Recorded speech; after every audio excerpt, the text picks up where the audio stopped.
Shalom. Selamat hari Minggu dan selamat beribadah buat kita semuanya. Bapak Ibu jemaat yang dikasihi Tuhan, tema ibadah kita pada minggu ini adalah kasih sebagai perintah baru. Mari Bapak Ibu menyiapkan diri kita untuk masuk dalam persekutuan bersama Kristus melalui ibadah ini. Marilah kita saat teduh sejenak.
Di dalam nama Allah Bapa dan anaknya Tuhan Yesus Kristus dan Roh Kudus, Halik langit dan bumi. Amin. Demikianlah sabda Tuhan Yesus. Berbahagialah orang yang lapar dan haus akan kebenaran, karena mereka akan dipuaskan. Berbahagialah orang yang suci hatinya, karena mereka akan melihat Allah. Haleluya.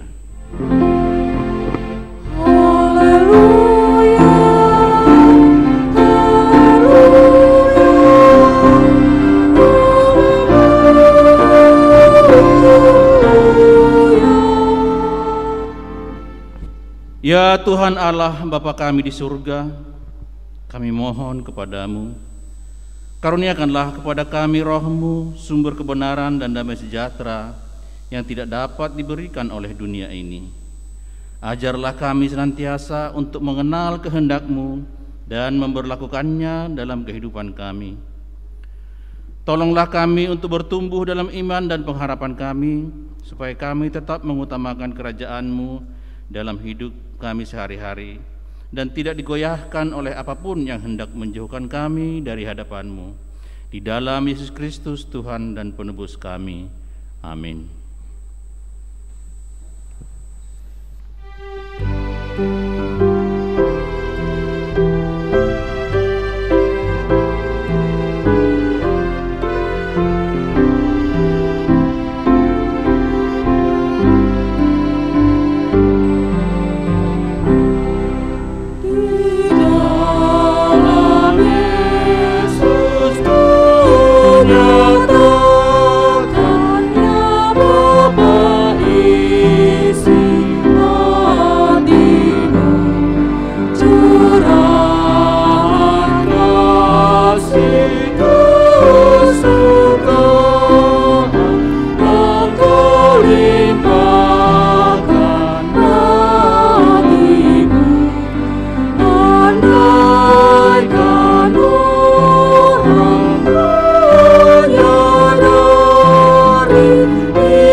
Firman Tuhan yang menjadi epistel bagi kita pada minggu ini diambil dari Imamat pasal 19 ayatnya yang ke-9 sampai ayatnya yang ke-18. Mari Bapak Ibu, saudara yang terkasih dalam Kristus, kita akan membaca firman Tuhan ini secara responsorial. Kami akan memulai ayatnya yang 9, diikuti oleh Bapak Ibu dan selanjutnya. Kudusnya hidup. Pada waktu kamu menuai hasil tanahmu, janganlah kau sabit ladangmu habis-habis sampai ke tepinya, dan janganlah kau pungut apa yang ketinggalan dari penuaianmu. Juga hasil buah anggurmu, janganlah kau petik untuk kedua kalinya, dan buah yang berjatuhan di kebun anggurmu, janganlah kau pungut. Tetapi semuanya itu harus kau tinggalkan bagi orang miskin dan bagi orang asing. Akulah Tuhan Allahmu. Janganlah kamu mencuri, janganlah kamu berbohong, dan janganlah kamu berdusta seorang kepada sesamanya. Janganlah kamu bersumpah dusta demi namaku, supaya engkau jangan melanggar kekudusan nama Allahmu. Akulah Tuhan. Janganlah engkau memeras sesamamu manusia, dan janganlah engkau merampas. Janganlah kau tahan upah seorang pekerja harian sampai besok harinya. Janganlah kau kutuki orang tuli, dan di depan orang buta janganlah kau taruh batu sandungan. Tetapi engkau harus takut akan Allahmu. Akulah Tuhan. Janganlah kamu berbuat curang dalam peradilan. Janganlah engkau membela orang kecil dengan tidak sewajarnya, dan janganlah engkau terpengaruh oleh orang-orang besar. Tetapi engkau harus mengadili orang sesamamu dengan kebenaran. Janganlah engkau pergi kian kemari menyebarkan fitnah di antara orang-orang sebangsamu. Janganlah engkau mengancam hidup sesamamu manusia. Akulah Tuhan. Janganlah engkau membenci saudaramu di dalam hatimu, tetapi engkau harus berterus terang menegur orang sesamamu, dan janganlah engkau mendatangkan dosa kepada dirimu karena dia. Janganlah engkau menuntut balas, dan janganlah menaruh dendam terhadap orang-orang sebangsamu, melainkan kasihilah sesamamu manusia seperti dirimu sendiri.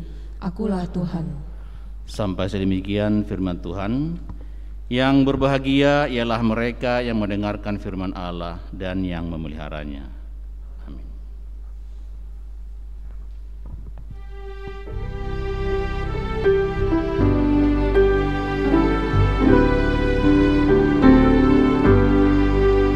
Ya Tuhan, tiap jam dampingi hamba-Mu.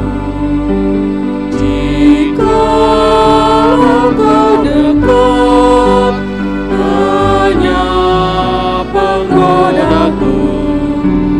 Setiap jam Tuhan, hingga Ku memerlukan, Ku datang juru selamat. Berkatilah. Mari kita bangkit berdiri.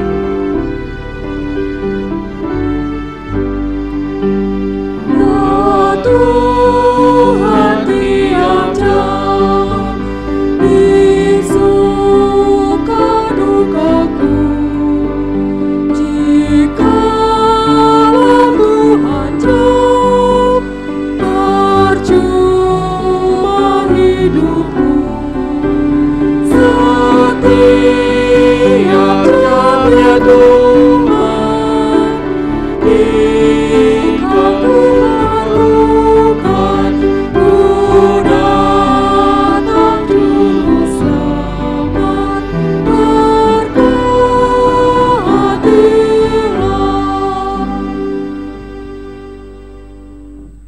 Bapak Ibu, saudara yang dikasihi Tuhan Yesus, bila kita merenungkan dosa yang kita lakukan di hadapan Tuhan, mustahil kiranya kita beroleh kesempatan menikmati anugerah Tuhan pada pagi hari ini.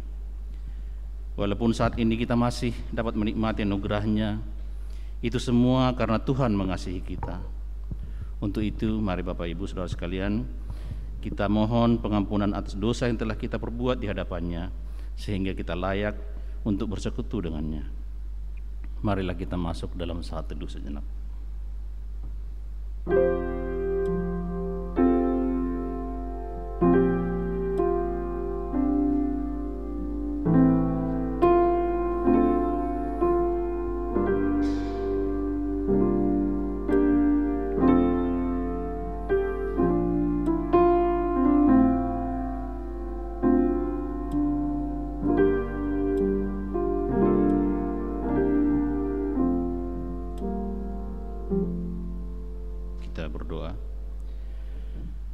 Bapa kami yang di surga, yang maha kuasa, kami datang menyembah di hadapan-Mu, menyeru memanggil nama-Mu karena kami susah dan gelisah oleh karena dosa kami.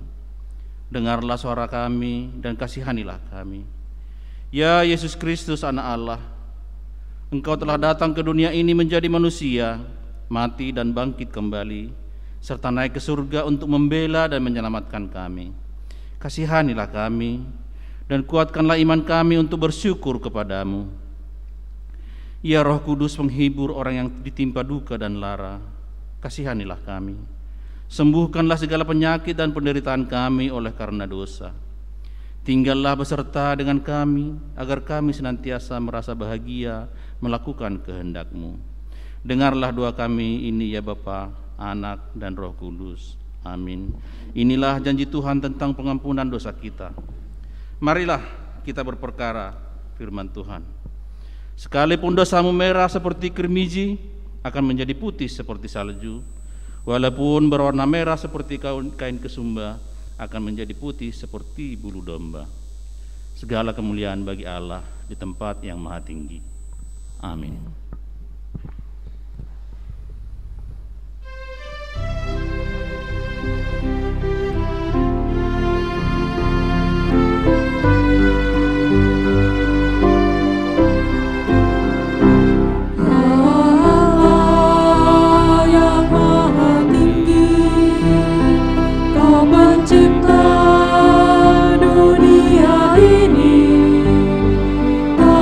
Juga Tuhan ciptakan agar Engkau tetap dipuji.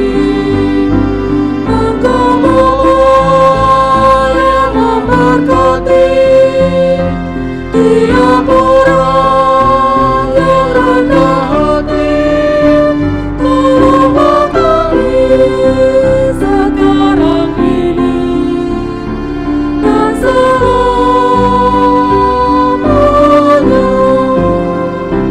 Ya Allah yang Maha Kasih, Engkau lahir di dunia ini, Engkau mati di kayu salib, Engkau rela mengganti kami. Dari kubur telah Kau bangkit, kuasa maut tiada lagi. Pimpinlah kami, sebab Engkaulah jalan yang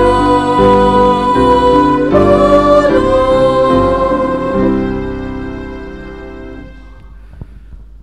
Bapak Ibu jemaat yang dikasihi Tuhan, marilah kita mendengarkan firman Tuhan sebagai petunjuk hidup baru bagi kita yang tertulis di dalam Roma pasal yang ke-14 ayatnya yang ke-17 sampai ayatnya yang ke-18. Kami akan membacakan untuk kita semua. Sebab kerajaan Allah bukanlah soal makanan dan minuman, tetapi soal kebenaran, damai sejahtera, dan sukacita oleh Roh Kudus. Karena barang siapa melayani Kristus dengan cara ini, ia berkenan pada Allah dan dihormati oleh manusia. Demikian firman Tuhan. Marilah kita bersama-sama memohon kekuatan dari Tuhan. Ya Allah Bapa kami, berilah kami kekuatan untuk melakukan yang sesuai dengan firman-Mu. Amin.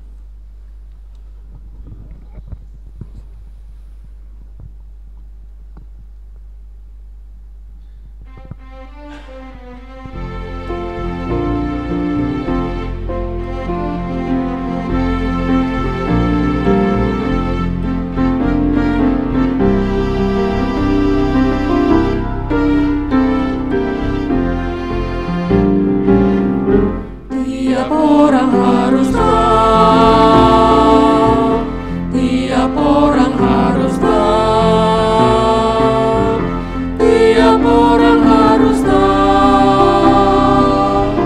siapa Yesus. Dia meneguhkan aku, bintang fajar cemerlang, yang terindah tak bertarak. Tiap orang harus tahu, tiap orang harus tahu, tiap orang harus tahu, tiap orang harus tahu siapa Yesus. Dia penyembur ragaku, juru selamat jiwaku. Dia membaptiskan aku dengan api Roh Kudus.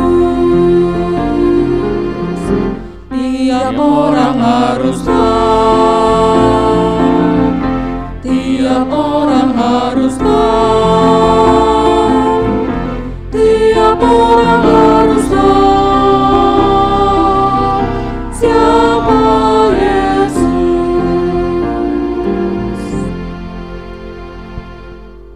Bapak Ibu jemaat yang dikasihi Tuhan, mari kita bersama-sama mengikrarkan pengakuan iman kita bersama dengan jemaat pada seluruh abad di seluruh dunia ini. Kita mulai. Aku percaya kepada Allah, Bapa yang Maha Kuasa, Khalik langit dan bumi, dan kepada Yesus Kristus, anaknya yang tunggal Tuhan kita, yang dikandung daripada Roh Kudus, lahir dari anak darah Maria, yang menderita di bawah pemerintahan Pontius Pilatus, disalibkan, mati dan dikuburkan, turun ke dalam kerajaan maut. Pada hari yang ketiga, bangkit pula dari antara orang mati, naik ke surga, duduk di sebelah kanan Allah, Bapa yang Maha Kuasa, dan akan datang dari sana untuk menghakimi orang yang hidup dan yang mati. Aku percaya kepada Roh Kudus, gereja yang kudus dan am, persekutuan orang kudus, pengampunan dosa, kebangkitan daging, dan hidup yang kekal. Amin.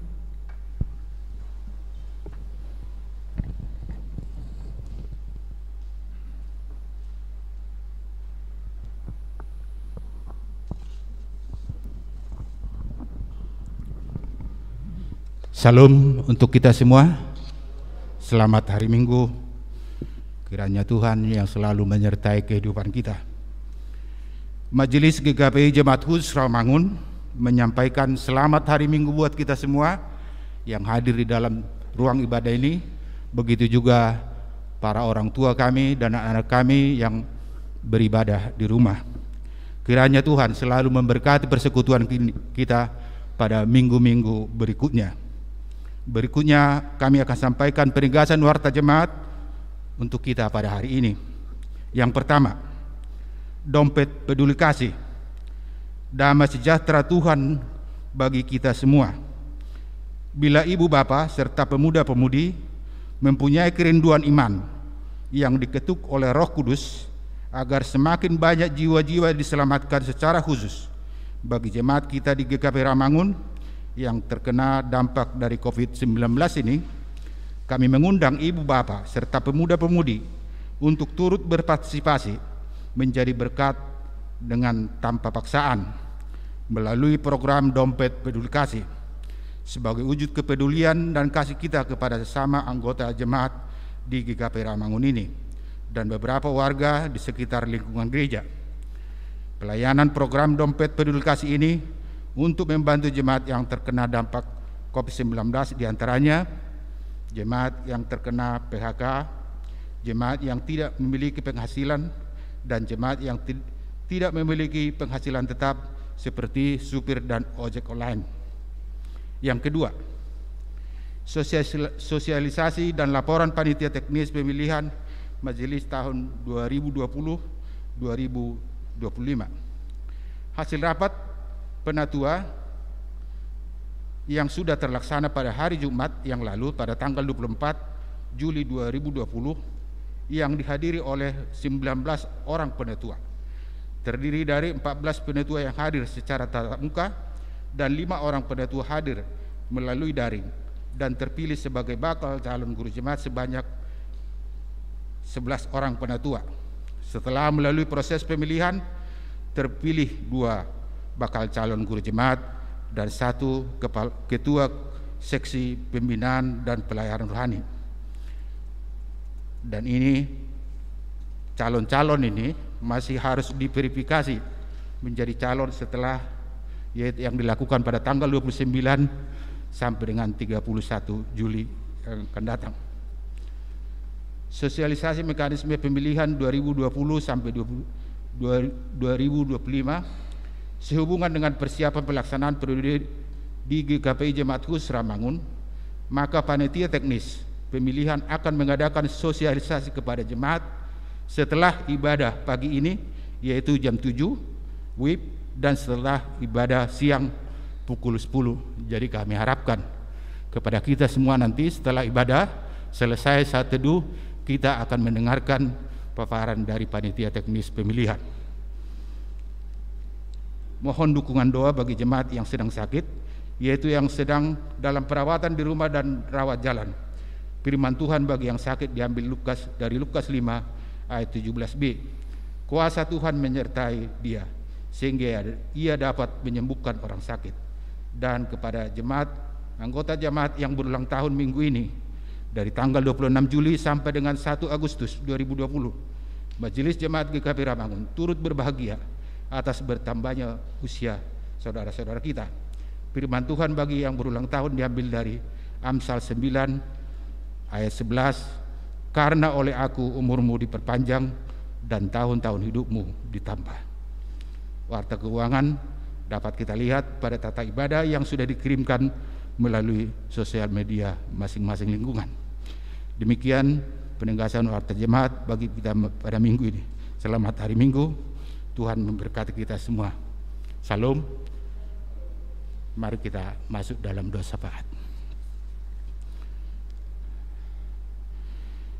Puji syukur ya Tuhan kami naikkan kepadamu pada pagi hari yang cerah dan indah ini ya Tuhan, atas segala kebaikan Tuhan yang menyertai kehidupan kami dari hari-hari yang kami lalui sehingga sampai pada pagi hari ini ya Tuhan. Kami boleh berkumpul di sini di ruang ibadah ini, dan begitu juga para orang tua kami yang di rumah mengikuti ibadah ini ya Tuhan, dan anak-anak kami juga. Biarlah semua kami benar-benar memuji dan memuliakan Tuhan, menyerahkan diri kepadamu ya Tuhan, di mana kami semuanya siap mendengarkan firman yang akan kami dengarkan nanti ya Tuhan. Ya Bapa, kami berdoa syafaat pada saat ini ya Tuhan. Tuhan tahu apa yang dialami dunia saat ini ya Tuhan, akibat pandemi COVID-19 ini. Semua tergoncang, semua mengeluh, semua resah ya Tuhan. Apalagi kami di Indonesia ini, kami tahu belakangan ini semakin banyak orang yang positif melalui pemeriksaan. Oleh karena itu Tuhan, berikan kepada kami semua sebagai warga atau sebagai masyarakat ya Tuhan, untuk menaati protokol-protokol kesehatan yang sudah diaturkan oleh pemerintah. Berikan kesadaran itu kepada semua masyarakat atau rakyat Indonesia, supaya kami menyadari betapa pentingnya kesehatan dan menjaga diri, supaya tidak tertular dan kami tidak menularkan penyakit itu kepada orang lain ya Tuhan. Ya Tuhan, oleh karena pandemi ini ya Tuhan, kami berdoa buat bangsa ini ya Tuhan, melalui pemerintah yang tertinggi sampai terendah, biarlah mereka boleh bersatu hati, memberikan kebijakan-kebijakan, memberikan pertimbangan-pertimbangan, supaya mereka boleh yang memberikan yang terbaik buat masyarakat dan rakyat seluruh Indonesia. Berikan kesehatan kepada para medis, tenaga-tenaga dokter ya Tuhan, supaya mereka tetap sehat untuk melaksanakan tugas mereka sebagai garda terdepan dalam pandemi 19 ini ya Tuhan. Ya Tuhan, kami juga berdoa buat para orang tua kami, anak-anak kami, dan semua warga jemaat yang tidak bisa hadir di dalam ruang ibadah ini. Berikan kepada mereka tetap penyertaan Tuhan melalui curahan Roh Kudus-Mu, supaya mereka tetap memuji dan memuliakan dengan kesungguhan. Bimbing mereka Tuhan, bahwa Tuhan juga hadir di tengah-tengah keluarga, di tengah-tengah ibadah mereka. Kami yakin Tuhan akan menyertai mereka. Ya Tuhan, kami juga berdoa buat warga jemaat-Mu. Banyak yang kurang sehat ya Tuhan, bahkan sudah bertahun-tahun ya Tuhan. Oleh karena itu ya Tuhan, hadirlah melalui tangan-tangan dokter, melalui obat-obat yang mereka makan, supaya mereka boleh mendapat kesembuhan pada hari-hari yang akan datang ya Tuhan. Begitu juga jemaat-Mu ya Tuhan, yang akan berulang tahun mulai hari ini sampai ke hari Sabtu yang akan datang ya Tuhan. Berikan rasa syukur atas pertambahan usia mereka, supaya terus mendekatkan diri kepada Tuhan atas pertambahan usia mereka, supaya mereka sadar bahwa pertambahan usia hanya dari Tuhan. Banyak yang kami inginkan ya Tuhan. Secara khusus ya Tuhan, kami berdoa buat panitia teknis pemilihan. Biarlah kuasa Tuhan menyertai mereka, supaya untuk memikirkan pelaksanaan pemilihan ini yang akan kami lakukan nanti di bulan Agustus, Tuhan mengajari, memberikan hikmat kepada mereka, supaya mereka boleh mengerjakannya seturut dengan kehendak Tuhan. Banyak hal yang kami akan laksanakan di jemaat ini ya Tuhan. Biarlah kuasa Tuhan dan penyertaan Tuhan yang menyertai kehidupan kami. Itulah harapan dan doa kami yang kami naikkan hanya di dalam nama Anak-Mu, Tuhan Yesus Kristus Tuhan kami. Amin.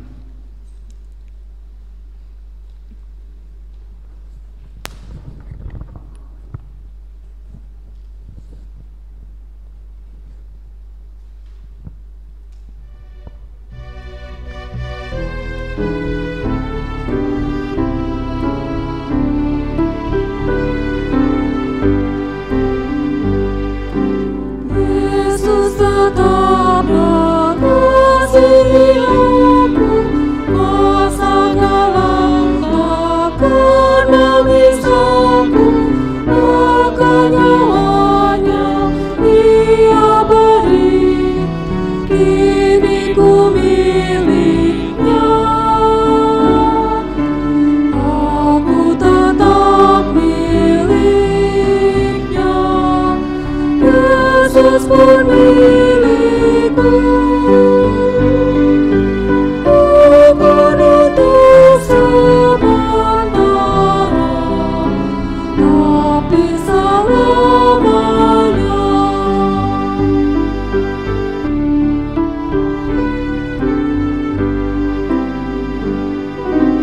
Limpah meruah sukacitaku, Yesus membuka lantai dosaku, oleh darahnya ku ditebus, kini ku miliknya. Aku tetap miliknya, Yesus pun milikku. Bukan untuk sementara, tapi selamanya.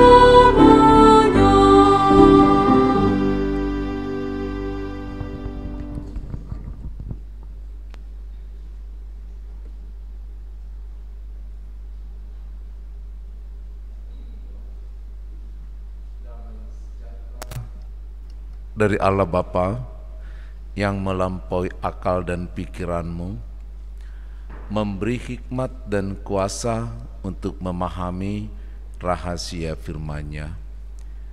Ya Bapa, berfirmanlah ke tengah-tengah kami, karena kami telah mempersiapkan diri kami, waktu dan kesempatan ini untuk kemuliaan Tuhan. Dalam Yesus kami berdoa dan mengucap syukur. Amin.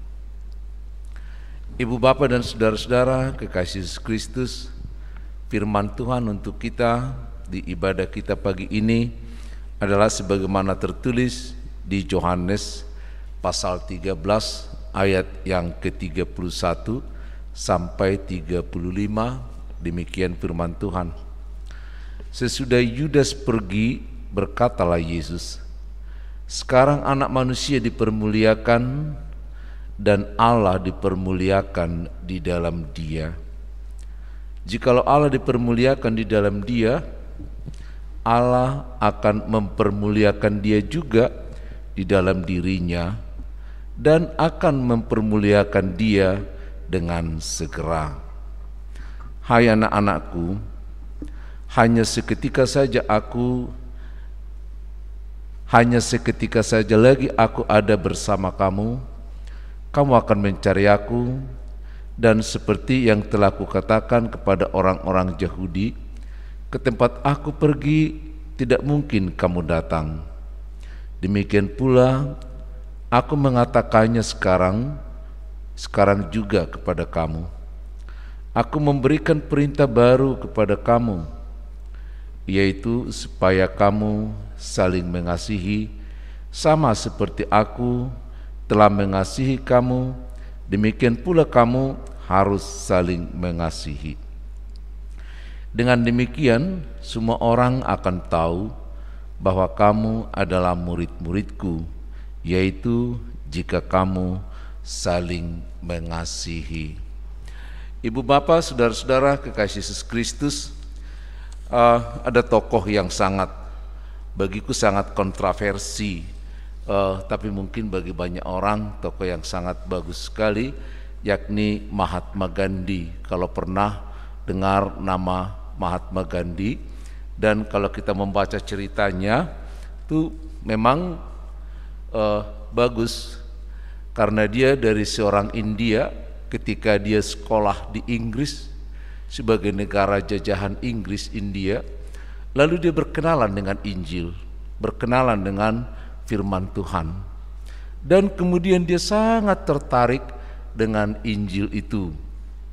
Menurut cerita, konon dia bisa menghafal khotbah di bukit dari Matius pasal yang ke-5 sampai pasal yang ke-7, itu dihafal mati dan betul-betul seperti dilakukannya dalam hidupnya. Sayang, karena kesalahan atau karena kesombongan orang-orang Inggris, ketika dia mau masuk gereja, dia tidak diperkenankan karena kulitnya hitam. Lalu dia protes dengan mengatakan orang-orang Kristen munafik. Mereka mengatakan kasih, tapi tidak mengasihi. Sejak saat itu dia sangat benci dengan orang Kristen, tapi sayang dengan firman Tuhan. Aneh ya, dia nggak suka dengan orang Kristen, dan tidak mau jadi Kristen, tapi sangat menghargai firman Tuhan. Kalau kita mau membaca kutipan-kutipannya, banyak sekali kutipan tentang etika dari firman Tuhan, kutipan tentang dosa dia buatnya sendiri. Dan saya tertarik, dia bilang ada 7 dosa besar di dunia ini. Salah satu diantaranya mau kita soroti. Salah satu dosa yang paling besar katanya adalah kaya tanpa karya. Coba kita dengar dulu ya, kaya tanpa karya. Saya tertarik dengan pesan-pesan dari Mahatma Gandhi ini. Mahatma Gandhi mungkin akan lebih dikenal dari cucunya Indira Gandhi yang pernah jadi presiden di Perdana Menteri di India, dan itu sangat terkenal keluarga Gandhi ini. Lalu dia katakan salah satu dosa yang terbesar di dunia ini adalah kaya tanpa karya. Ada enggak orang yang kaya tanpa karya? Ya, selain ada, memang pikiran banyak orang seperti itu.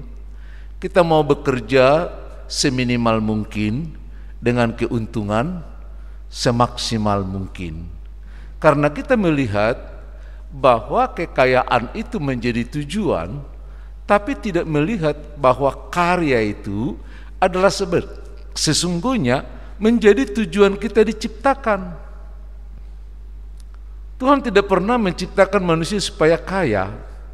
Tapi coba perhatikan sekali lagi Kejadian 1 ayat 26. Kalau manusia diciptakan untuk berkarya, marilah kita menjadikan manusia itu supaya mereka menguasai, mengurus, mengerjakan, berkarya di bumi ini, baik di bawah bumi maupun di angkasa.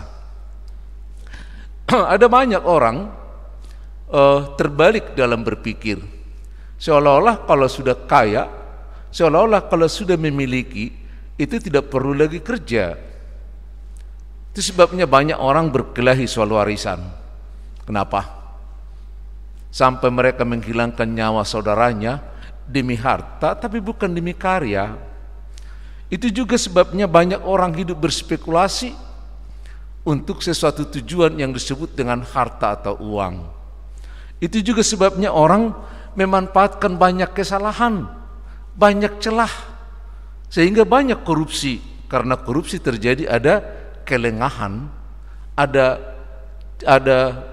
celah-celah kesalahan yang boleh dimanfaatkan, lalu mereka menggunakan itu dengan menumpuk banyak uang, memiskinkan orang lain. Dia kira mereka menjadi orang yang akan dipermuliakan, ternyata mereka justru makin terhina. Kita lihat dalam kehidupan kita ini, tanpa kita sadari, orang yang selalu berorientasi dengan kekayaan bukan karya, sesungguhnya mereka tidak lebih dari makhluk-makhluk hidup yang tidak manusiawi. Hanya makhluk hidup yang tidak manusiawi, entah apalah namanya ya, tapi itulah yang kita lihat di dalam kehidupan ini. Sangat kontras sekali kalau kita pernah membaca, mendengar tentang penatua ya, Jansen Sinamo. Pernah mendengar dengan 8 etos profesionalnya? Saya tertarik dengan dia. Dia berbeda. Anak seorang guru jemaat ini ternyata sangat bagus sekali bagaimana dia mengekspresikan imannya. Dia mengatakan bahwa pekerjaan itu rahmat, ya, anugerah. Dia katakan kalau pekerjaan itu adalah amanah, maka sebagai amanah semua orang harus bekerja. Coba bayangkan, pekerjaan sebagai rahmat, ya, sebagai kesempatan, sebagai anugerah. Yang kalau kita katakan diberkati Tuhan, dianugerahi Tuhan apa? Selalu dapat uangnya. Berikan kami berkat-Mu Tuhan, berikan kami ini. Enggak pernah kita katakan buka kesempatan bagiku Tuhan supaya melaluinya Engkau memberkatiku, bukan.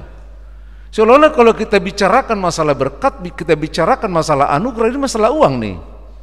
Kalau bukan uang, kesehatan. Kalau bukan kesehatan, ini panjang umur. Kalau bukan apa lagi? Selalu seperti itu. Tapi Jansen Sinamo mencoba merumuskan bahwa pekerjaan itu adalah anugerah, kesempatan. Dan itu nilai paling tertinggi katanya. Maka dimanapun, kapanpun, dalam situasi apapun, bekerjalah. Jangan jadi penonton. Termasuk di gereja, yes. Jangan jadi penonton di gerejamu, dimanapun kau bersekutu. Tapi jadilah pekerja-pekerja yang mau dan yang akan memuliakan Tuhan.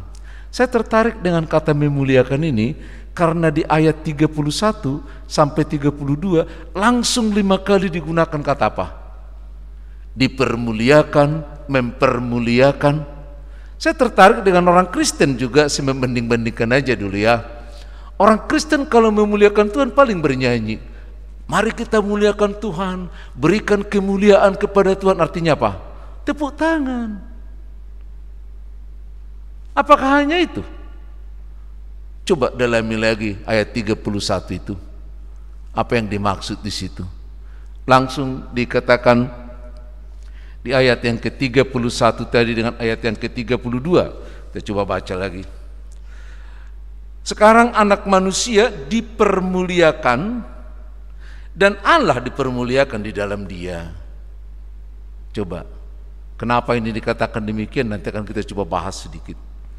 Jikalau Allah dipermuliakan di dalam dia, Allah akan mempermuliakan dia juga di dalam dirinya dan akan mempermuliakan dia dengan segera. Jadi hanya dengan menggunakan kata dipermuliakan, mempermuliakan, itu sudah dua ayat loh. Bagaimana kata dipermuliakan itu? Tapi nggak pernah dikatakan kita akan memuliakan Allah, mari kita tepuk tangan, bukan hanya itu. Dan itu tidak dikatakan. Saudara-saudara, dari etos kerjanya Jansen Sinamo ini saya melihat bahwa ternyata masalah yang kita impi-impikan, yang banyak dimimpikan orang, masalah uang sebagai berkat, ternyata nggak masuk nomor. Dari 8 etos kerja profesionalnya dikatakan pekerjaan sebagai rahmat, pekerjaan sebagai amanah, pekerjaan sebagai panggilan, pekerjaan sebagai self-actualization, pengaktualisasian diri ya, pekerjaan itu. Dan pekerjaan itu sebagai ibadah. Pernah berpikir pekerjaan sebagai ibadah? Saya lihat orang kalau pergi ke ibadah langsung ganti baju, ganti semuanya, beribadah. Tapi setelah selesai dari situ, gak dianggap lagi hidupnya sebagai ibadah. Ini luar biasa. Kalau ada kesempatan kita bahas ini, atau orangnya kita panggil bagaimana sih pekerjaan sebagai ibadah gitu ya. Dan disitulah sebenarnya anak-anak Tuhan. Dan dikatakan pekerjaan sebagai seni. Orang mengatakan udah bosan gitu ya, pingin cabut, pingin ini segala macam dengan pekerjaannya, apalagi tidak menggairahkan dengan uang. Tapi yang ketujuh dikatakan yang sama dengan memuliakan itu, pekerjaan adalah kehormatan. Saya tertarik sendiri dengan itu. Pekerjaan adalah kehormatan. Ya, yang kedelapan, pekerjaan adalah pelayanan. Coba dari 8 etos kerja itu, di mana di sana dikatakan pekerjaan sama dengan cari duit? Gak ada. Justru di drop dari situ supaya etos kerja kita, cara bekerja kita, cara membangun diri kita berbeda dengan dunia ini. Kita harus memahami pekerjaan itu sebagai anugerah. Kita harus memahami pekerjaan sebagai panggilan. Kita harus memahami pekerjaan sebagai amanah. Kalau sebagai amanah apa sih bahasa Bataknya? Kadang-kadang kita pakai bahasa Batak supaya enak ya. Amanah itu dalam bahasa Batak tona ya. Tona itu dalam bahasa Indonesia sehari-hari apa? Pesan. Maka bagi orang Batak itu kalau tona, pesannya orang yang meninggal, oh nggak bisa ditolak itu. Kalau dikatakan kalau aku nanti meninggal harus dikuburkan di sana, harus itu, nggak boleh ya. Kenapa? Katanya tonani nama hati.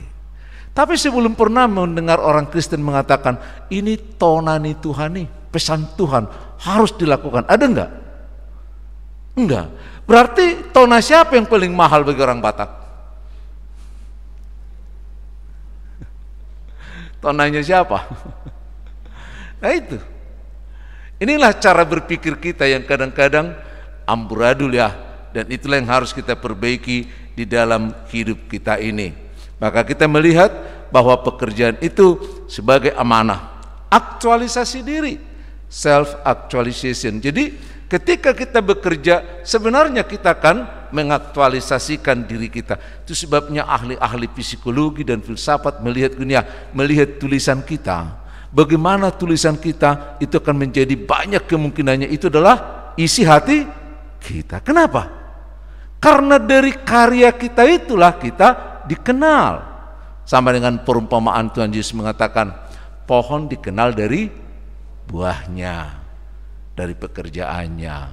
Nah demikian kita melihat bagaimana Yesus menggunakan kata dimuliakan, mempermuliakan Tuhan dan dirinya di dalam kasih. Shalom Elohim. Minggu-minggu ini kita memasuki tahap-tahap periodisasi di GKPI. Dan hari Jumat yang lalu telah dimulai pendahuluan untuk pencalonan bagi guru jemaat dan seksi kerohanian dari penatua. Minggu-minggu berikutnya kita akan melakukan lebih jauh lagi sampai nanti pemilihan tanggal 9-nya. Harapan kami kepada semua warga jemaat, dari pimpinan jemaat kami mengatakan, mari kita tenang semua. Jangan terbawa isu. Mari kita menahan diri dari berkomentar. Apapun yang terjadi, kita telah percayakan tugas kita kepada panitia. Panitia itu profesional melakukannya. Kita belajar percaya untuk saling percaya. Berikan itu kepada mereka. Kalau ada yang memberikan bujukan-bujukan dan lain sebagainya, katakan ini pekerjaan Tuhan, jangan dicampuri.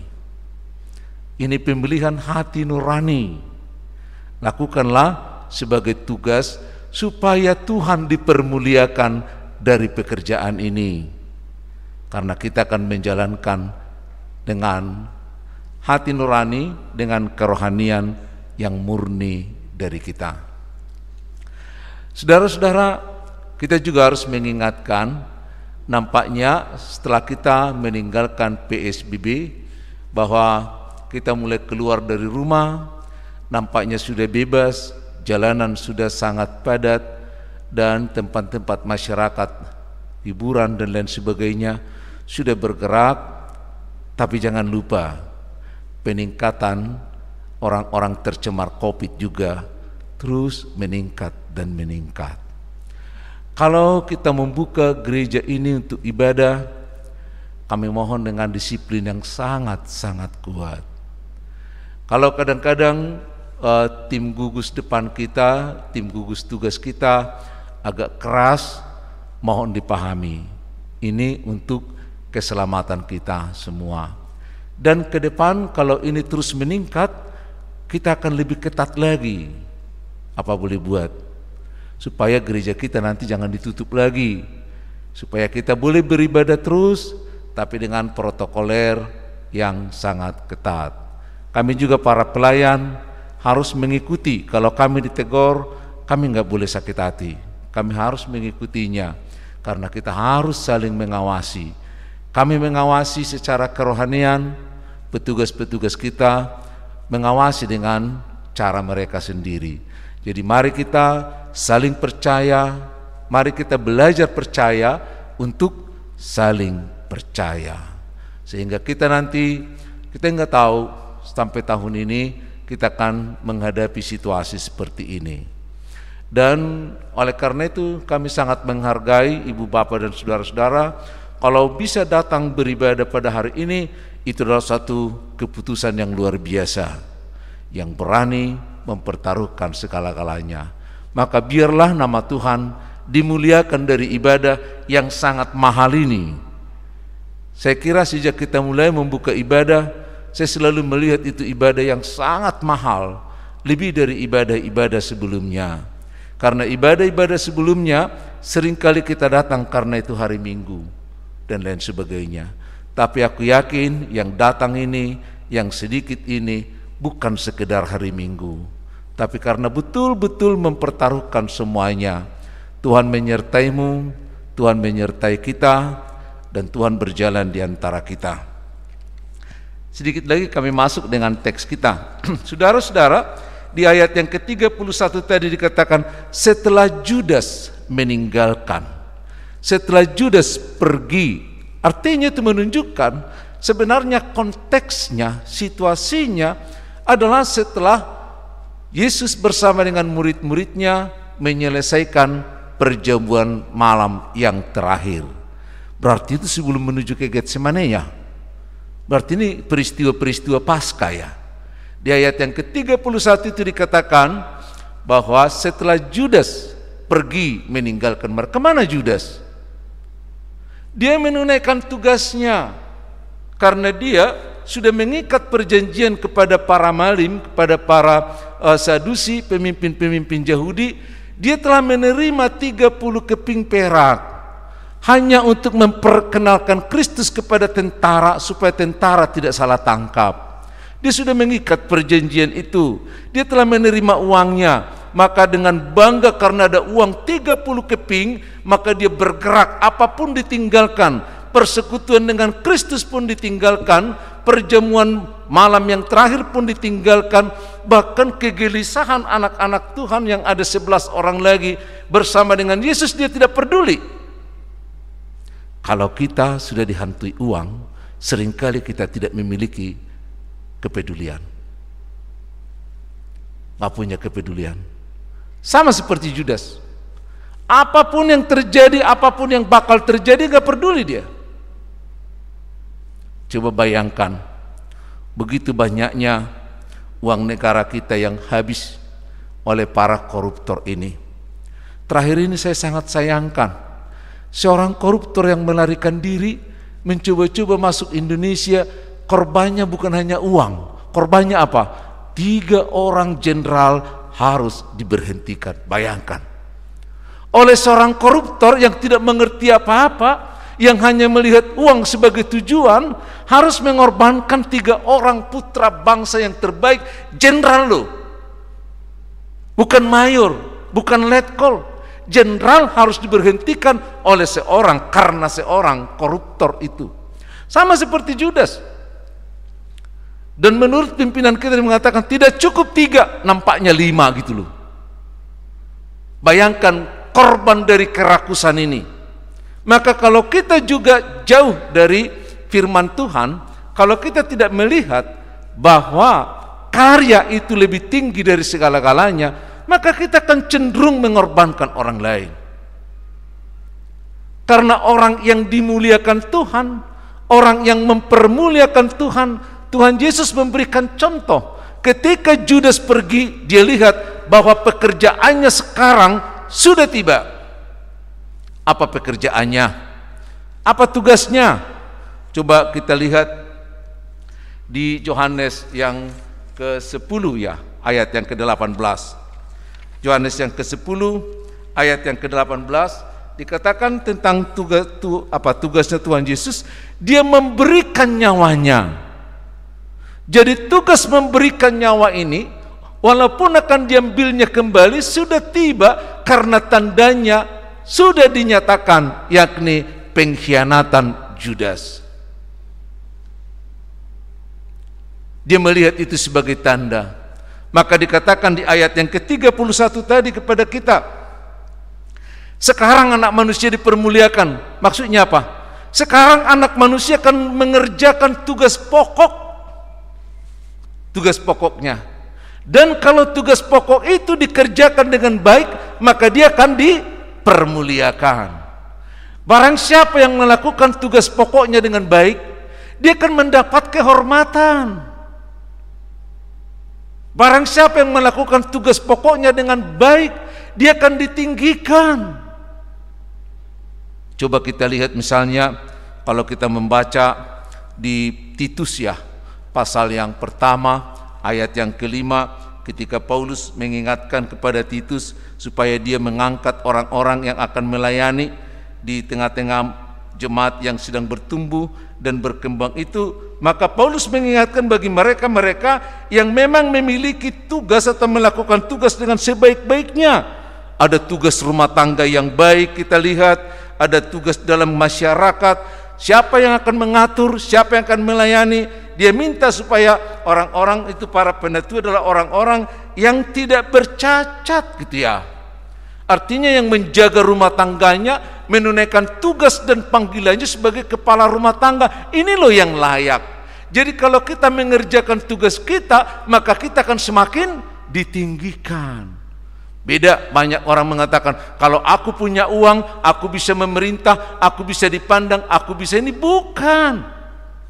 Tapi kalau kita menyelesaikan tugas kita dengan sebaik-baiknya, maka kita akan diperhatikan. Siapa yang memperhatikan? Manusia memperhatikan, Tuhan juga memperhatikan. Kata perhatian itu, kata diangkat itu, disitulah istilah dipermuliakan. Anda mau dimuliakan Tuhan? Tunaikanlah tugas panggilanmu. Sebagai apa? Banyak talenta kita. Sebagai suami yang bertanggung jawablah, yang membimbing anak-anaknya, beri makan. Kalau hanya memberi makan kecil, ya. Tapi yang membimbing anak-anaknya sebagaimana direncanakan Tuhan. Coba diingat, masih ingat hingga hari Kamis yang lalu malam kami bersama dengan seksi perempuan bagaimana rumah tangga yang takut akan Tuhan, bagaimana seorang bapak, bagaimana seorang ibu yang menunaikan tugas dan panggilannya akan membuat anak-anaknya seperti anak panah yang akan ditembakkan dari busurnya. Busurnya itu bapaknya dengan mamanya, anak panahnya adalah anaknya. Itu diarahkan kemana? Maka keberadaan akhir dari anak itu bukan nasib, tapi keberadaan akhir dari anak itu adalah karena tuntunan, karena tanggung jawab yang dilakukan oleh orang tua sehingga anak-anaknya dipermuliakan.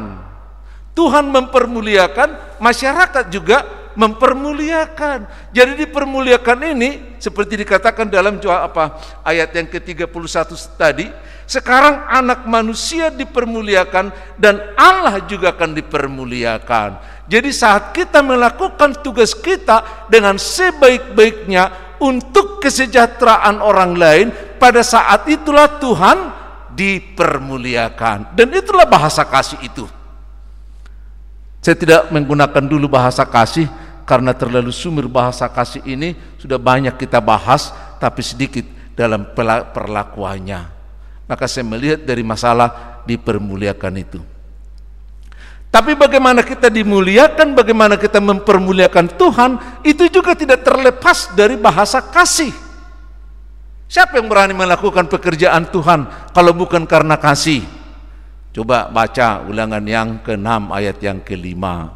Kasihilah Tuhan Allahmu dengan segenap hatimu. Habis segenap hati, segenap apa lagi? Ya, masih ingat? Ya, kasihilah Tuhan Allahmu dengan segenap hatimu, dengan segenap jiwamu, dan dengan segenap kekuatanmu. 3 hal yang harus kita kerahkan.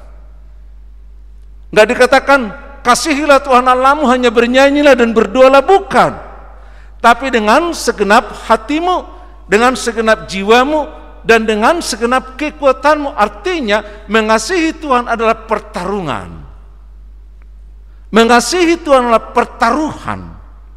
Kita pertaruhkan harga diri kita, kita pertaruhkan kesempatan kita pertaruhkan usia kita pertaruhkan dompet kita, bukan? Ikutnya dompet. Seringkali nggak ikut dompet ya. Yang seringkali hanya apanya? Nah, ini nih masalah kita. Semua harus dipertaruhkan untuk Tuhan. Kalau tidak, kita tidak akan bisa dikenal sebagai anak Tuhan, karena kita akan dikenal sebagai anak Tuhan kalau kita mengasihi, kalau kita dimuliakan. Tanda kita mengasihi, kita akan dipermuliakan, kita akan dinaikkan derajatnya. Coba kita lihat tadi dari Titus pasal yang pertama itu ya, Titus pasal yang pertama ayat yang ke-6, ayat yang ke-7 dan lain sebagainya. Orang-orang yang tidak bercacat, orang-orang yang mempunyai hanya satu istri. Kenapa demikian? Kalau kita baca ayat 10, lihat kesimpulannya. Karena sudah banyak orang yang hidup tidak tertib. Jadi orang hidup suka-suka itu, orang hidup karena merasa enak, orang hidup karena dia suka, orang hidup karena ada kesempatan, mereka kira itu menjadi kebahagiaan. Tapi justru itu yang melengsarkan kita jauh dari derajat manusia yang dipermuliakan. Hiduplah bersama dengan Tuhan. Zaman itu Paulus sudah melihat bersama dengan Titus bahwa banyak orang yang tidak tertib. Ya, sekarang hari itu saya katakan contohnya, bagaimana seorang bapak mau mengajar anak-anaknya untuk tidak merokok, padahal rokok masih ada di tangannya. Bagaimana orang tua ingin mengajar anaknya supaya hidup tertib, supaya nampaknya juga dalam hidupnya dia juga tidak tertib. Ayo dong bangun semuanya. Dan kalau ada orang tua yang tertib, ada anak-anak yang tertib, maka kita juga nanti akan dipermuliakan Tuhan, dan kita juga akan dipermuliakan oleh manusia. Coba lihat, gereja kita juga mengalami krisis seperti itu. Tertib hingga orang-orang tua kita sekarang ini. Kalau kita lihat di tahun 2020 ini, tertib tidaknya orang tua kita mengajar anak-anaknya untuk tertib. Lihatlah, di mana para remaja kita? Tertib enggak? Di mana anak-anak kita? Di mana para pemuda kita? Anak-anak siapa itu? Yang tidak nampak itu? Di mana mereka? Oh, kita boleh membela diri, silahkan. Tapi Tuhan akan mengadilinya. Tertiblah, karena di zaman itu sudah banyak keluarga yang tidak tertib dalam kekristenan. Apalagi sekarang. Mari kita diingatkan, supaya keluarga kita dipermuliakan, bukan diinjak-injak oleh dunia ini. Ya, karena keberadaan kita semuanya akan menjadi penginjilan yang terbaik. Menginjili bukan hanya dengan menceritakan Kristus, tapi menginjili adalah melalui sikap dan pembawaan kita.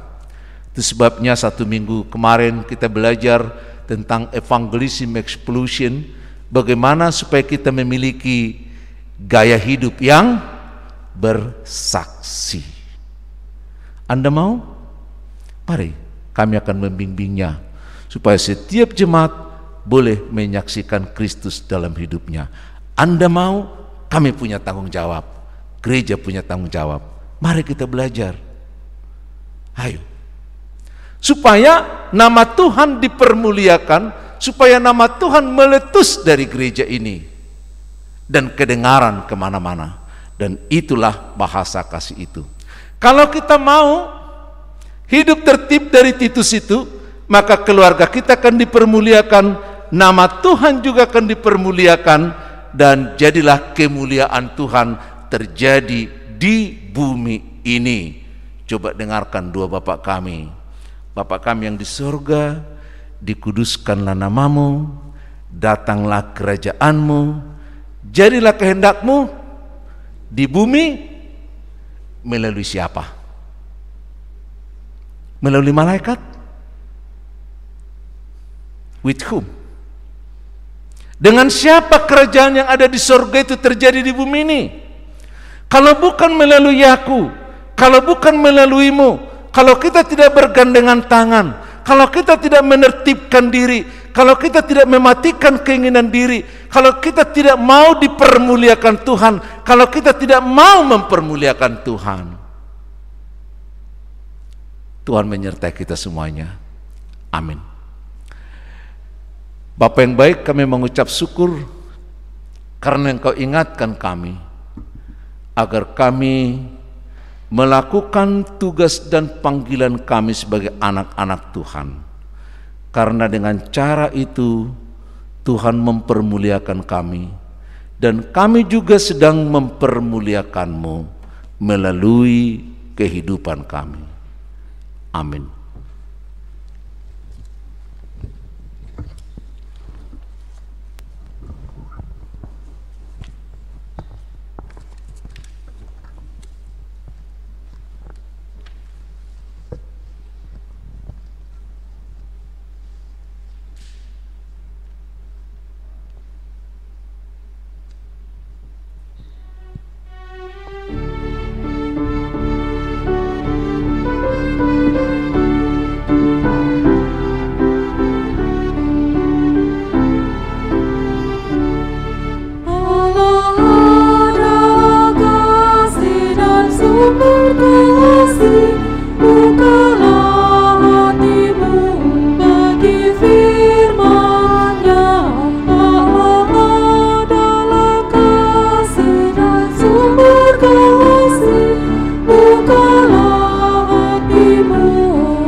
Saudara, tiba saatnya kita memberikan persembahan kita kepada Tuhan, dan sebagaimana protokolernya kita akan mengisi amplop kita, dan kita tidak menyerahkan ke kotak persembahan di tempat ini.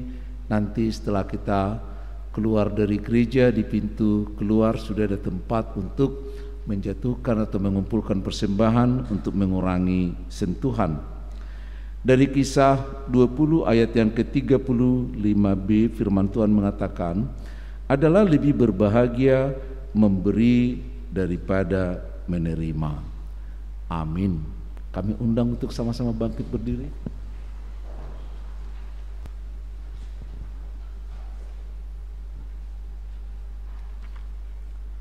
Mari kita sampaikan persembahan kita, kita berdoa. Ya Allah Bapa kami yang ada di surga, kami mengaku dengan setulus hati Engkaulah sumber segala berkat dan karunia dalam hidup kami. Di sini kami mempersembahkan kurban syukur kami kepadamu. Terimalah persembahan umat-Mu dan berkati menjadi alat kesaksian, persekutuan, dan pelayanan jemaat-Mu ini.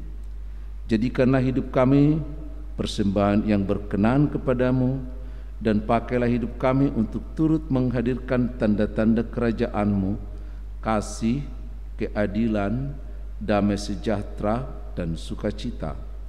Bukalah hati kami oleh Roh Kudus-Mu, agar kami senantiasa mengucapkan syukur kepadamu dalam nama Yesus Kristus Tuhan kami. Amin. Aku kerja baginya, kakiku mengikutnya, mataku memandang Yesus, yang ku puji Dialah. Bagi Yesus semuanya, yang ku puji Dialah. Bagi Yesus semuanya, yang ku puji Dialah. Bapa kami yang di surga, dikuduskanlah namamu, datanglah kerajaan-Mu, jadilah kehendak-Mu di bumi seperti di surga. Berikanlah kami pada hari ini makanan kami yang secukupnya, dan ampuni kami akan kesalahan kami, seperti kami juga mengampuni orang yang bersalah kepada kami. Dan jangan membawa kami ke dalam pencobaan, tetapi lepaskan kami daripada yang jahat. Kau yang punya kerajaan dan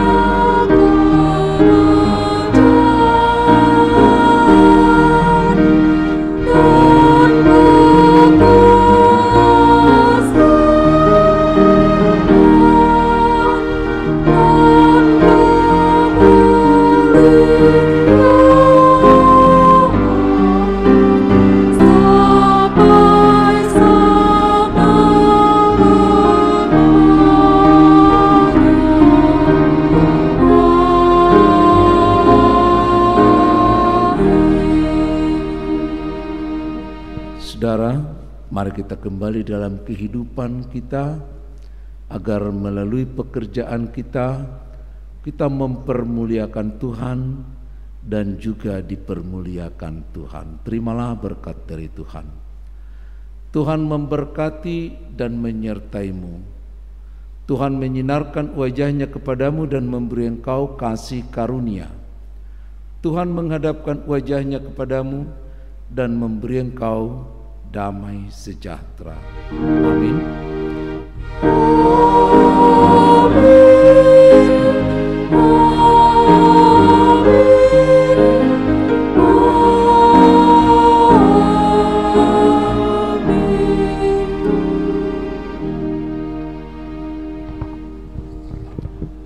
Kita ambil saat teduh sejenak, kemudian kami serahkan kepada penatua. Dan setelah kita saat teduh, kami berikan waktu untuk panitia teknis untuk mensosialisasikan pelaksanaan pemilihan majelis di tahun 2020-2025.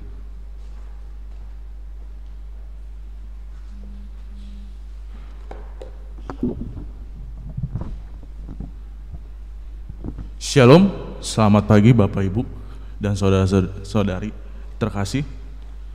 Kami dari panitia teknis akan sosialisasikan hasil yang sudah dilakukan di tanggal 24 Juli 2020.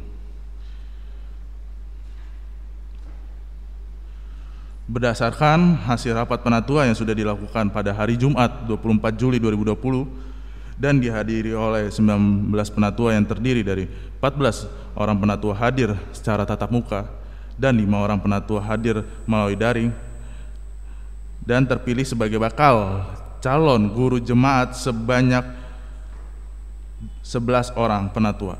Setelah melalui pemilihan penatua, terpilihlah 2 bakal calon guru jemaat dan 1 orang ketua seksi kerohanian. Bakal calon ini akan ditetapkan menjadi calon setelah melalui proses verifikasi yang akan dilakukan dari tanggal 29 sampai 31 Juli 2020. Dan poin kedua adalah kami selaku dari panitia teknis akan mensosialisasikan cara menggunakan Google Form yang ada di layar infokus di gereja kita.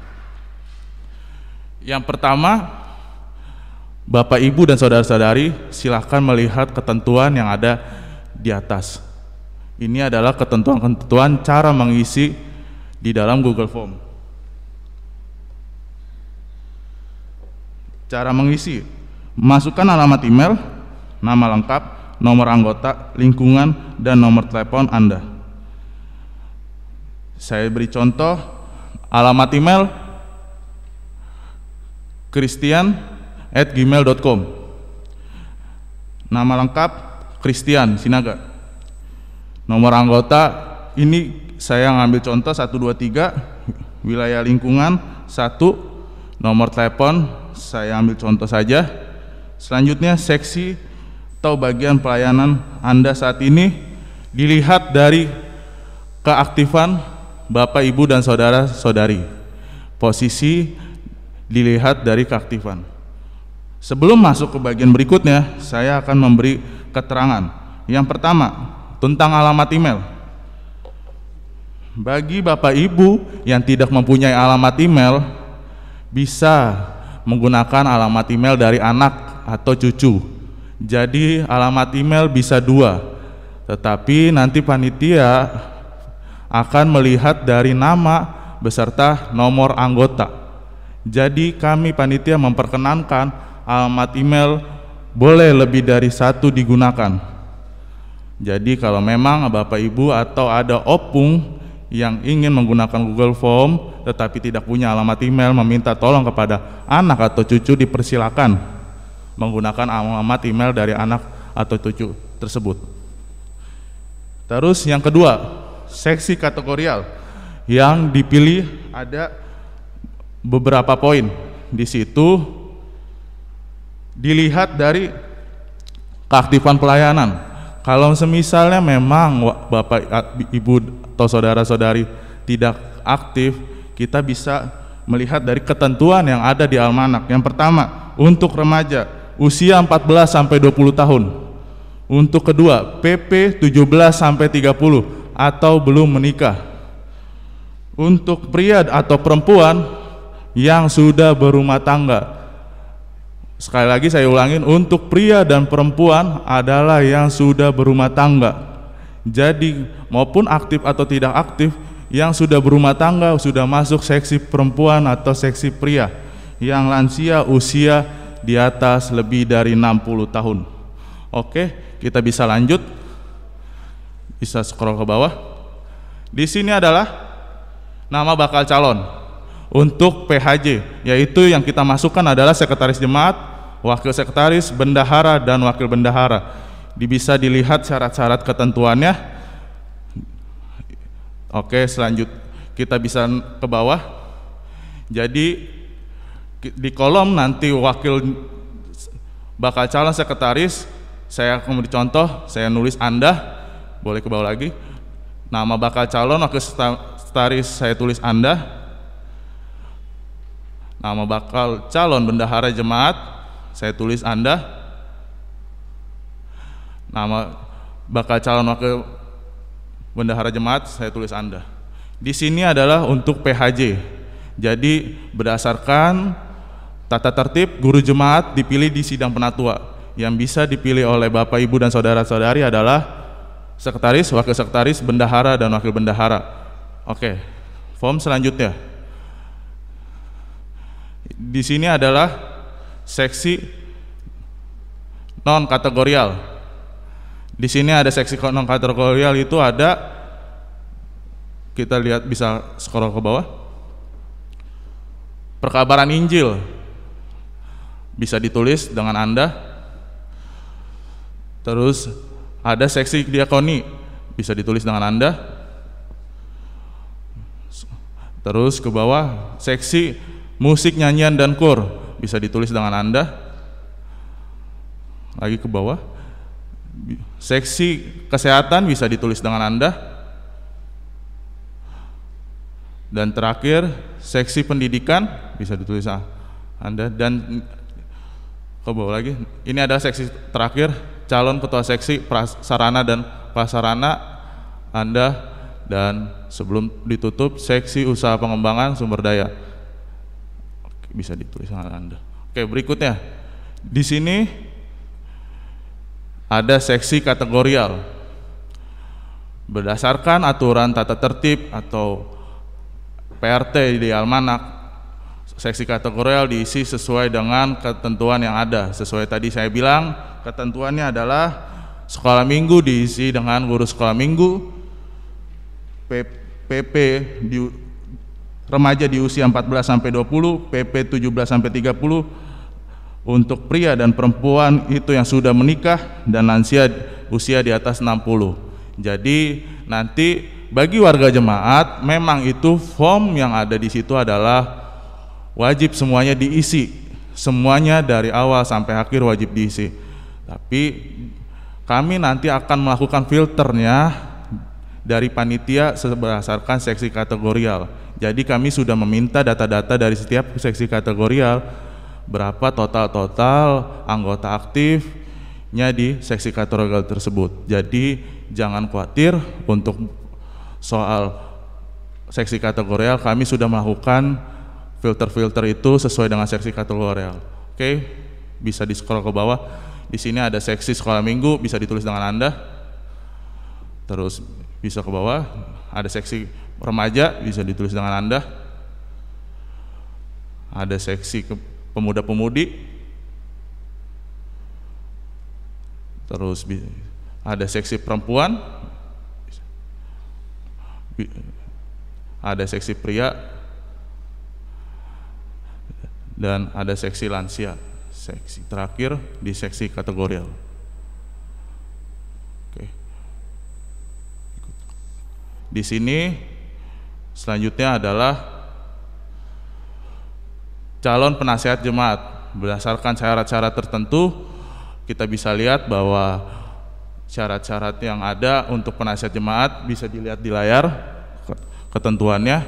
Dan ini penasehat maksimal adalah 5 orang, minimal 3.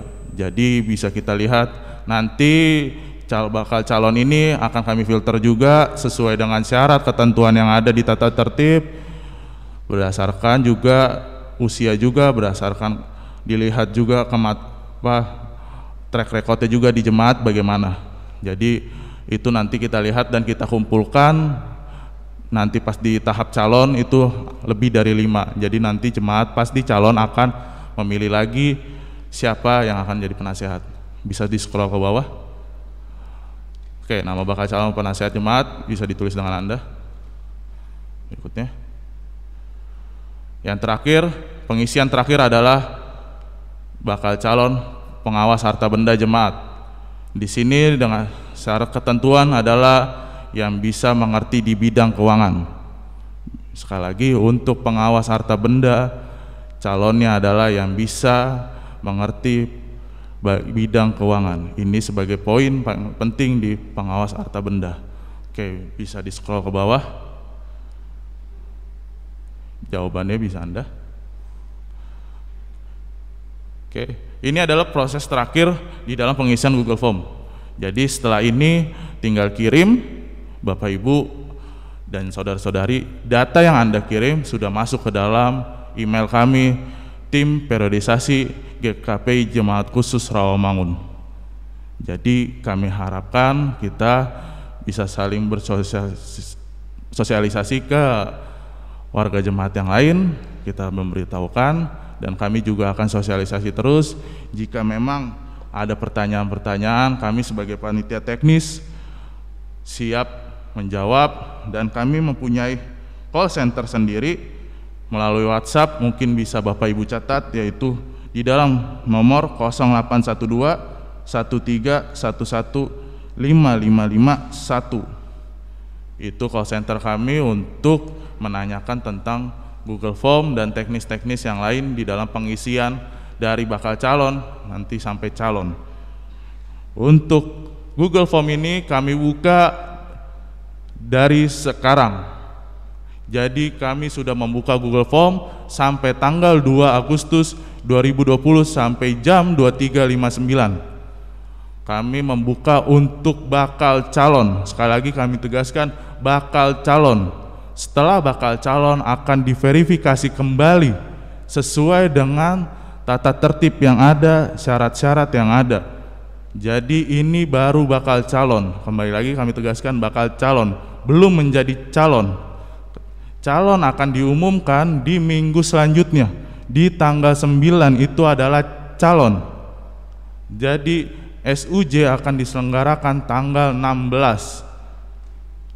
Jadi tanggal 9 sudah berupa calon, nama-namanya sudah diverifikasi kembali dari panitia. Sekian dari panitia, mungkin kami buka sesi pertanyaan, 3 pertanyaan. Dipersilakan bagi jemaat yang ada mau tanya. Kalau memang cukup, dirasa cukup, bisa langsung ke call center. Dengan saya bisa ulangin lagi nomornya 0812 13 11 5551. Itu adalah call center kami, tim periodisasi untuk masalah teknis pengisian dari bakal calon sampai calon. Oke.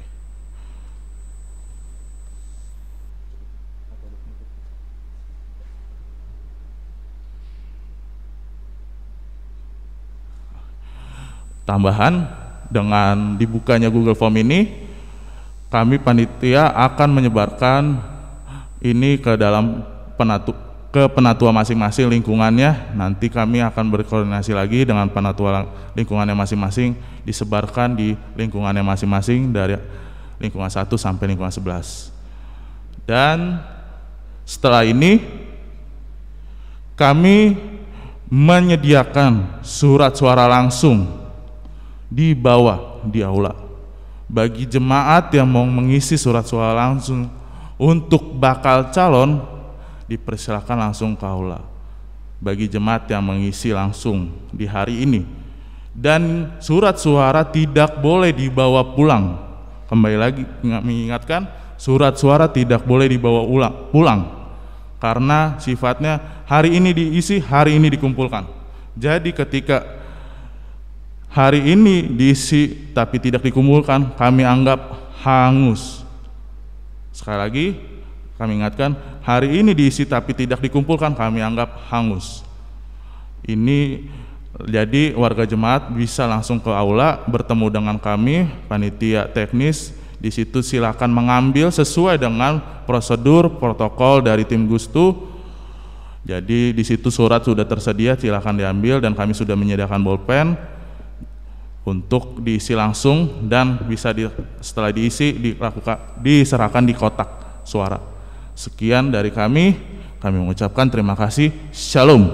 Oh, oke, ada. Ya.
Apakah seperti itu?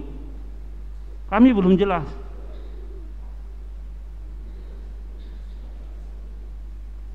Apakah nanti di lingkungan masing-masing mengusulkan beberapa kandidat, atau langsung tanpa melihat lagi lingkungan? Misalnya saya melihat ada di lingkungan, saya dari lingkungan 4, dari lingkungan 3 ada yang saya kira pantas untuk saya calonkan. Apakah seperti itu? Terima kasih. Terima kasih Amang Silaban untuk pertanyaan yang sangat bagus. Jadi pertama, sebelum saya jawab, saya mengulang rekan kami dari panitia bahwasanya menyambung sosialisasi dan informasi yang kami sampaikan di minggu-minggu sebelumnya. Konsep ini adalah konsep atau mekanisme gabungan untuk menyikapi kondisi yang terjadi saat ini. Kalau Amang dan Inang dan saudara-saudari ingat 5 tahun yang lalu, SUJ berlangsung secara fisik atau tatap muka di hari Minggu setelah kebaktian. Nah, kondisi ini yang kami panitia telah pikirkan bahwa inilah yang mungkin terbaik saat ini atau ideal yang kita bisa lakukan adalah mekanisme antara offline dan online. Offline itu adalah pemungutan suara pada hari H SUJ. Sedangkan yang online adalah menggunakan sarana Google Form. Memang sarana ini mungkin sesuatu yang baru yang bisa jadi tidak semua warga jemaat merasa nyaman menggunakan. Tetapi inilah alternatif yang bisa kami sampaikan guna menjaring partisipasi warga secara maksimal. Itulah tujuan dari Google Form ini. Memang penggunaannya itulah kesempatan kami untuk menyampaikan di minggu ini dan minggu depan, dan kami buka tanya jawab untuk apabila terjadi kebingungan untuk pengisian. Nah, menjawab pertanyaan dari Amang Silaban, kami panitia memberikan kesempatan seluas-luasnya kepada seluruh warga jemaat tanpa terkecuali untuk memberikan suara dalam menyampaikan aspirasi siapakah bakal calonnya menurut Amang Inang, saudara-saudari terkasih, cocok untuk menduduki posisi tersebut. Silakan, tanpa ada suatu pengecualian. Namun demikian, selama Amang Inang, saudara terkasih semua merasa yang bersangkutan sesuai dengan syarat-syarat yang sudah ditentukan, silakan dimasukkan dalam nama tersebut. Tidak memandang apakah Amang Inang dari satu wilayah lingkungan tersebut atau tidak. Siapa yang dianggap pantas dalam kapasitasnya mengisi posisi tersebut, silakan Amang Inang, saudara terkasih, isi. Nah, panitia akan melakukan verifikasi jumlah suara yang masuk. Misalnya satu posisi, contoh misalnya seksi pria misalnya, seksi pria. Ada dari total semua suara yang masuk, mungkin 100 atau 200 suara yang masuk, terdapatlah 3 nama terbanyak misalnya dari seluruh warga. Itulah yang akan kami coba verifikasi ketiga nama tersebut. Hasil dari aspirasi warga kami verifikasi apakah yang 3 nama tersebut sudah memenuhi syarat sesuai administrasi, kita akan masukkan sebagai calon. Jadi tanpa melihat apakah Amang Silaban dari wilayah tertentu harus dari wilayah tersebut, tidak juga. Silakan, selama calon tersebut Amang rasa pantas dan sudah kredibel, silakan masuk. Kami sangat berharap semua warga mengisi kolom yang sudah disediakan tanpa ada terkecuali. Itu yang kami mau rangkul aspirasi tersebut.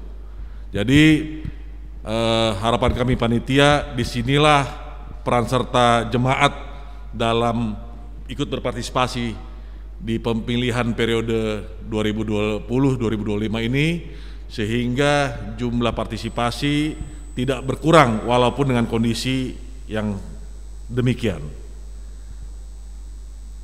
Namun demikian, untuk pemilihan suara secara offline kami sediakan pada hari ini, misalnya Bapak Ibu, saudara-saudari boleh mengisi surat suara penjaringan di lantai bawah.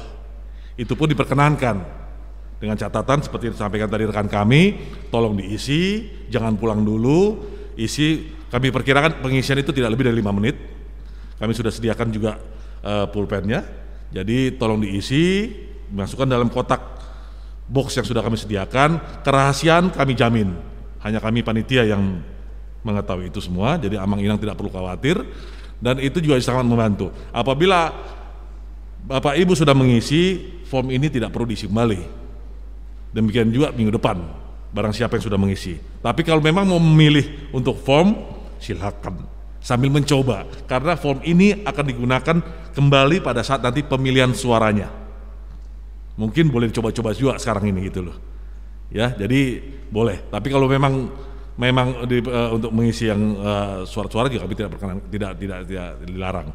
Nah, Bapak Ibu, saudara-saudari yang terkasih,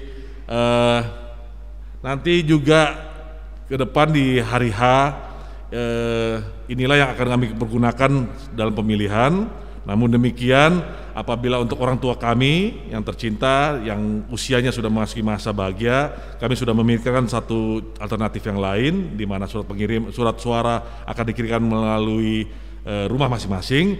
Jadi nggak usah khawatir.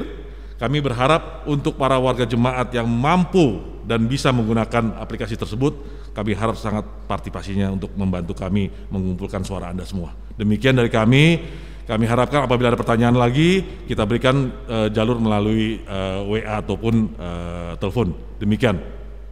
Kami tutup dulu, mohon maaf karena keterbatasan waktu, segera untuk kebaktian kedua. Terima kasih, Tuhan memberkati.